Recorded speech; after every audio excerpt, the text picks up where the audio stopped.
We'll call the Board of Public Works meeting of Monday, September 14th to order. Number 2, approval of minutes of August 17th. Motion by Mr. Fire, second by Mr. Rosendich. Did I see your hand? Okay. Any comments or corrections? All in favor of the motion, say aye. Aye. Those opposed, motion carries. I see no citizens here, so we'll go to number 4. Construction update presented by Chris Hawley, Street Superintendent. Chris. Good evening, everybody. I like to start all these meetings off with a staff update. The last staff update that I gave you guys, I was happy to report that we were at full staff.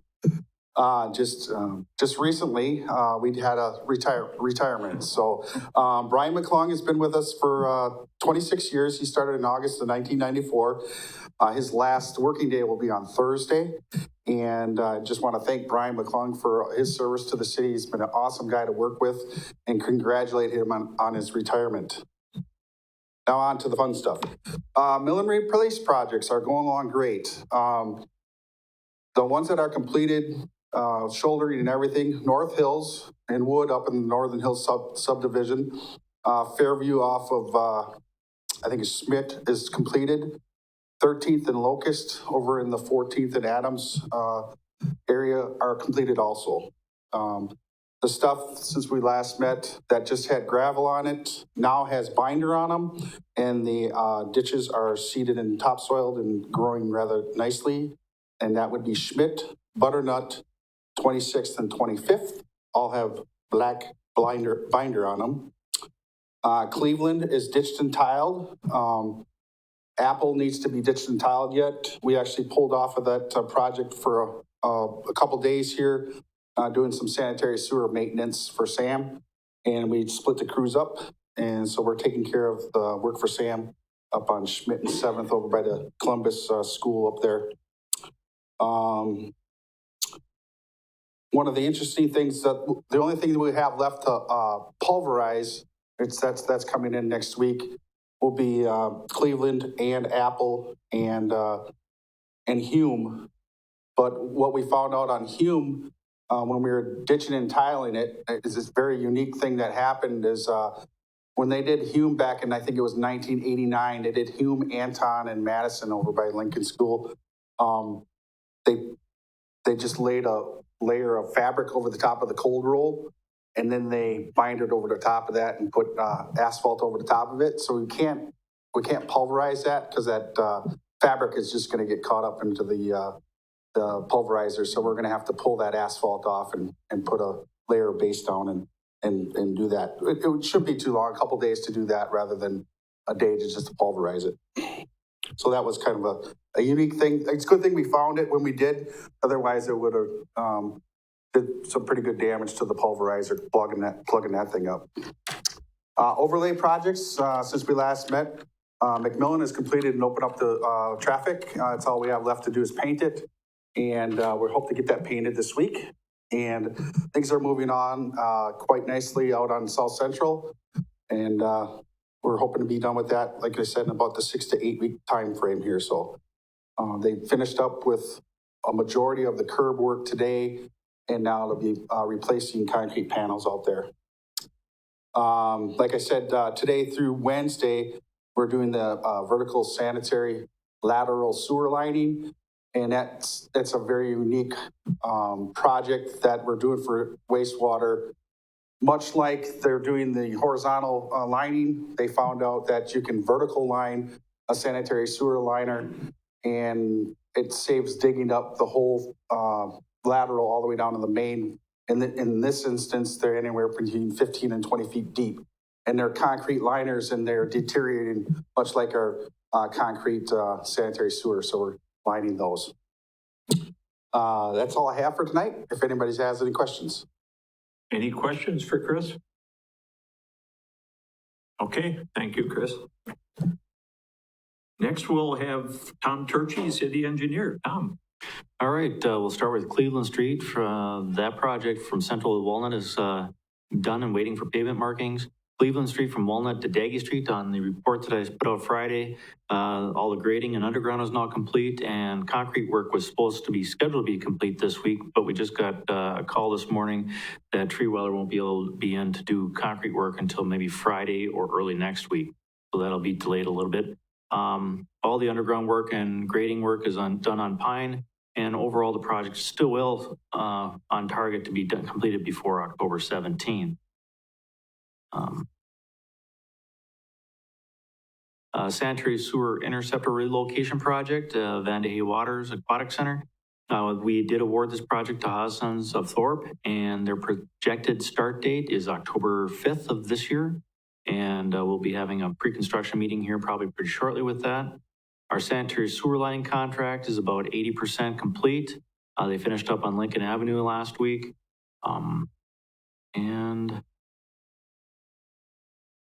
We have kind of awarded the Oak Avenue sinkhole and sanitary or storm sewer project to Doyne Construction, and they should be scheduling to get that done here in the next 3 or 4 weeks. Are there any questions on my submittal? Anybody have anything? Okay, thank you, Tom. Number 5, approval of utility easement for Marshfield Utilities on city-owned land, corner of 17th Street and Adams Avenue, presented by Dan Connect, Director of Public Works. Dan. Thank you. Just getting the map up on the screen here. So Marshfield Utilities is planning a project for next construction season to convert neighborhood in the Wildwood Court area, just north of Wildwood Park, from overhead electric service to underground. Their proposed route follows along the east side of city-owned property at the corner of 17th and Adams. They've requested an easement on city property for that purpose. You might ask, well, why would we have to give an easement to a utility when it's all city-owned utility and we're working on city-owned property? And I like to think of it as, well, the city owns it now, but we may not own it forever for whatever reason that we wouldn't know in the future. So it's just best to have those things identified through an easement. And that way, if for some reason the city would sell some of this land, the easement is preserved and in place for ongoing use. In your packet is a draft easement from the utility. You would note that it's non-exclusive, meaning that if there's other utilities that would choose to go underground along with this, they would also be able to locate in this easement. We are working to tweak the language just a bit. The easement would grant specifically to the electric utility this location. We'd like to make it more of a generic easement so that if Charter came in or the phone company came in and wants to locate joint with them, we wouldn't have to go through a separate utility easement just for them, but it'd be generic and in the same location.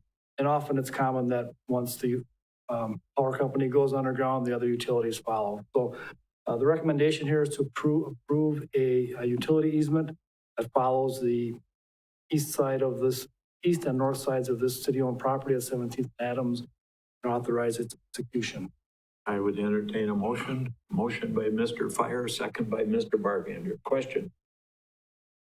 Mr. Fire. Turn your mic on, Mike. Mike, turn your mic on. Whatever they call that runs through the property, that waterway, what is that? Is that just a drainage ditch or is it a part of Mill Creek or? Well, yeah, somewhere in that area is where the Mill Creek headwaters start at the pond. I mean, before this was developed, I'm sure the creek went further up and it's been storm sewered over the years.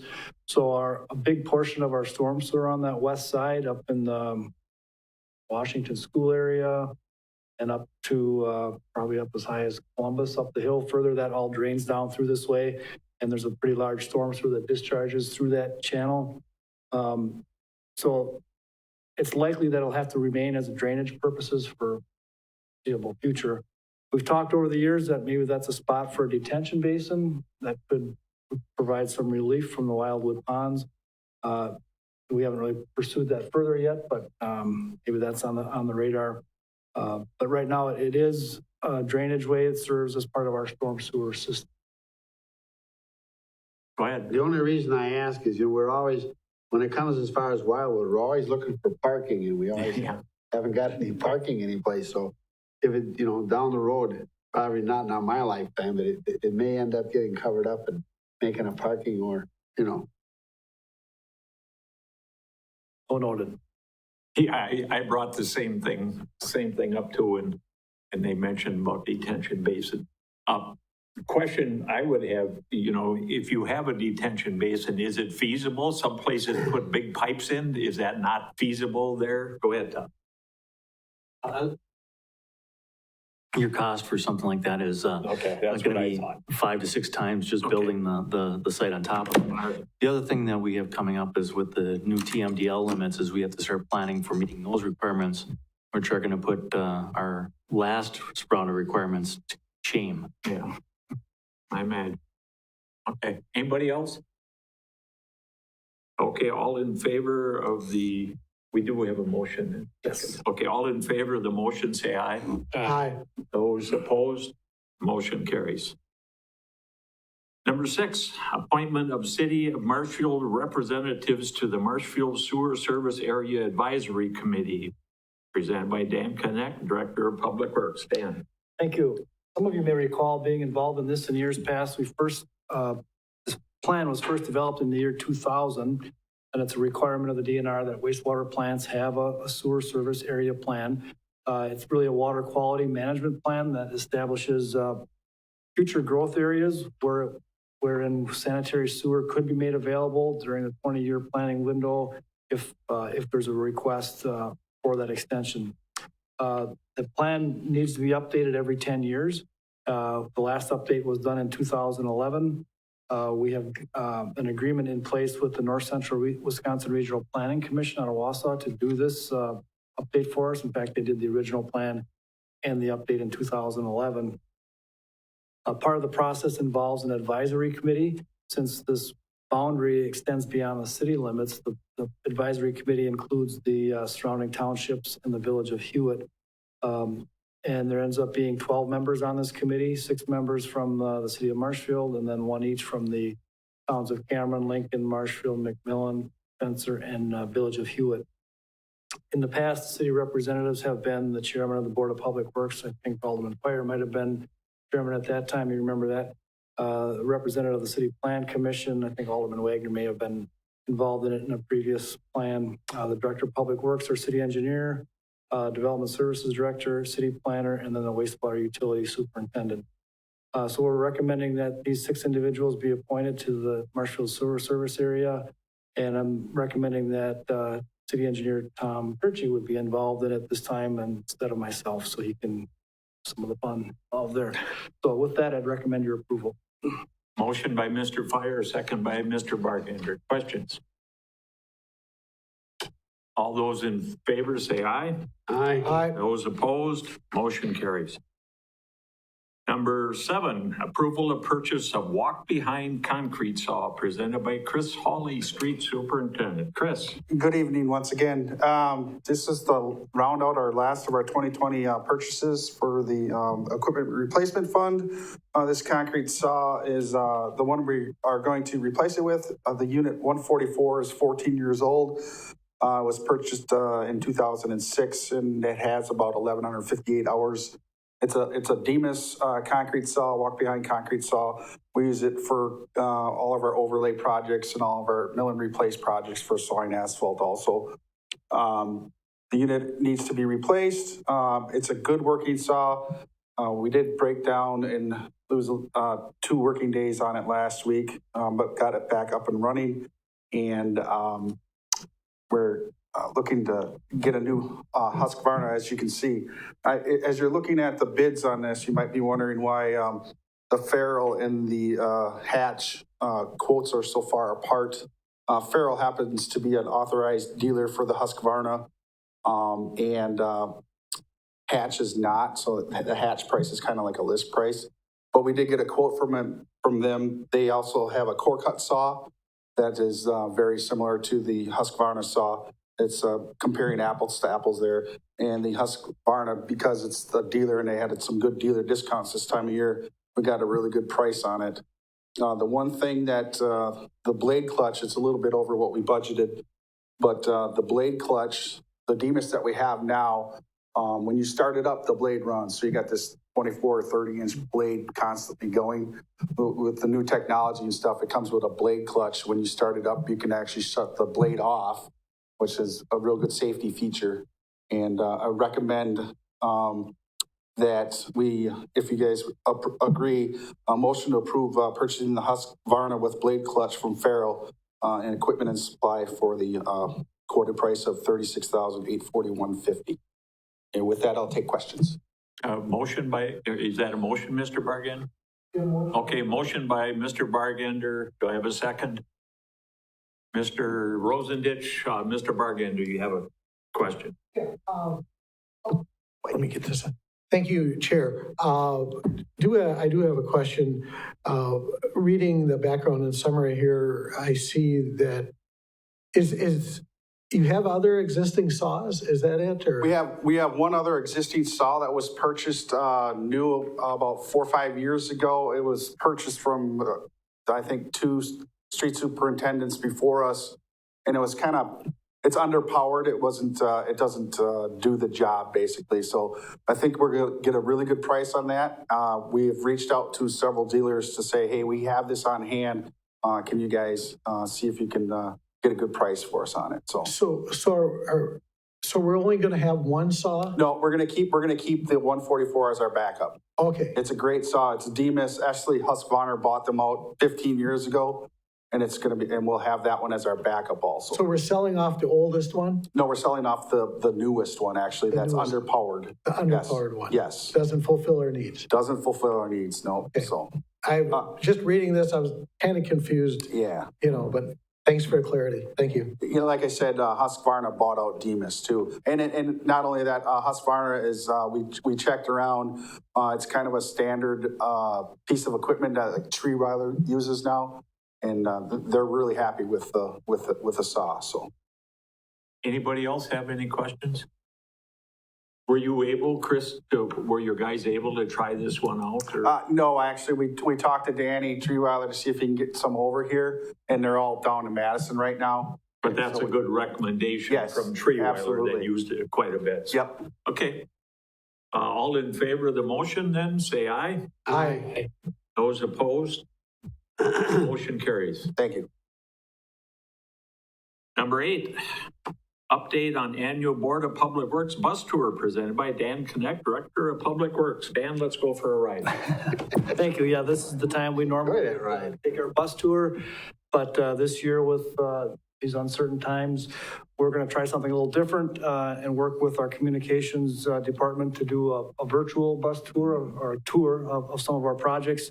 And we're going to create a video of those that we can make available not only to the council, but post it online then as well. So people who would be interested in that but not able to attend a bus ride can see that. And then maybe look at doing a tour of projects next spring, bus tour, an actual bus tour. So that the update is that we're not planning a tour this fall. I think it's a great thing.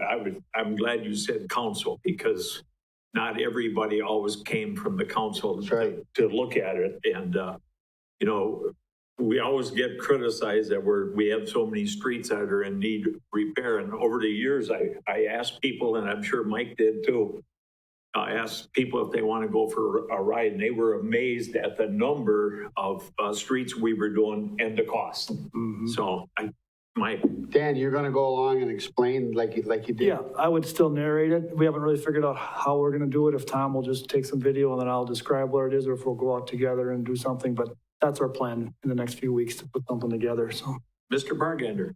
I just have a comment.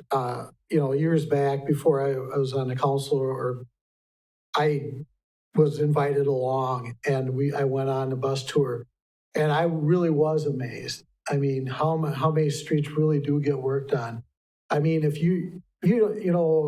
as an individual, you don't travel every road in the city of Marshfield all the time. Usually you kind of stay in your neighborhood or places you do business. If you live on the west side, you don't even necessarily go on the east side or south side that much in the residential neighborhoods. And, I encourage people, to watch that video. You will be amazed how many projects do get done in a season. Because I know I get asked, where's all the money going? What are you doing? It's like, here's a good way of checking out what we're doing and what we're spending money on. So I think it's a great idea. I hope we keep doing it for years and years and years. Thank you. Did you want to talk about the rating on the streets? Each street basically has got a rating. Is it Kaiser program or something? You want me to talk about that now or as a future agenda item? Let's do a future agenda item, but I think that's key too. To have, Yeah, go ahead. I do typically touch on that on the bus tour, and I could probably work that into the narrative in this video of Sure. how we rate our street and make some decisions about what gets done next.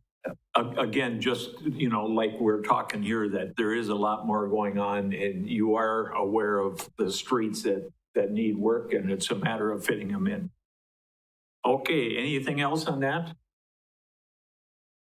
Okay, recommended items for future agendas. Mr. Fire.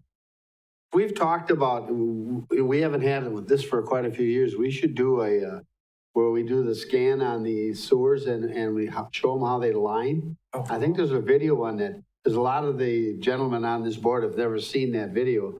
And if we need to update it, we should update it. It's really, and then give the numbers so the citizens know what we saved and how much time we did. And if you have never, it's worth spending the time. I think that's when we get really bored this winter and got nothing else going on. It'd be a good winter project because that's coming quick. Well, and not just only the lining, but just the TVing in general. It's, technology has really gotten a lot better. So sometime we could do that. Anything else from anybody? Otherwise, motion to adjourn. Motion by Mr. Fire, second by Mr. Rosendich. All in favor, say aye. Aye. We are adjourned. Thank you, guys. Thank you.